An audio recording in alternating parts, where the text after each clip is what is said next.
L'actualité hors de nos frontières nous mène en France. Maïmouna, Michel Barnier est nommé Premier ministre par Emmanuel Macron. Effectivement, tu l'as dit, Sornonade, le président de la République française a demandé à l'ex-commissaire européen de droite de constituer un gouvernement de rassemblement au service du pays près de 60 jours après le résultat des élections législatives et après des semaines de flou politique. Michel Barnier, 73 ans, succède à Gabriel Attal, 35 ans. Le nouveau Premier ministre Barnier promet des changements et des ruptures.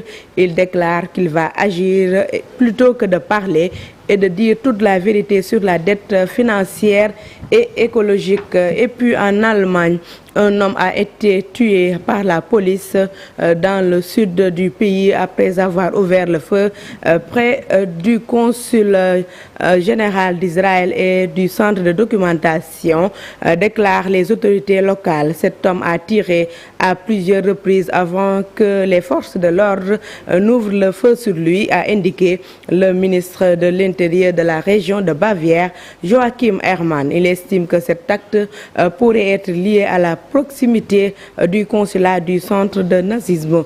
Rappelez que les faits se sont déroulés le jour de l'anniversaire de la commémoration de la prise d'otage sanglante d'athlètes israéliens le 5 septembre 1972 lors des Jeux olympiques de Munich.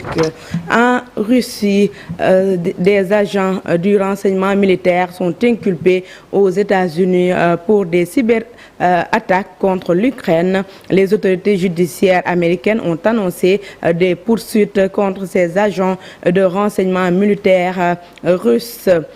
Il faut dire qu'en 2022, cette cyberattaque ayant visé des sites gouvernementaux était présentée comme l'invasion de ce pays. Et puis, restons en Russie toujours pour parler politique cette fois-ci. Poutine affirme qu'il va soutenir Kamala Harris à la présidentielle américaine de novembre 2024. Cette décision est prise au lendemain d'accusations d'ingérence électorale formulées par Washington et rejetées par Moscou. Sornonata, c'était l'essentiel de l'actualité hors de nos frontières. Merci beaucoup Maïmouna Ndiaye. On te retrouve dans une trentaine de minutes pour l'actualité internationale toujours. Mais ce sera en Wolof dans la seconde partie de l'émission. Nous serons avec Souleymane Niang pour la chronique du jour.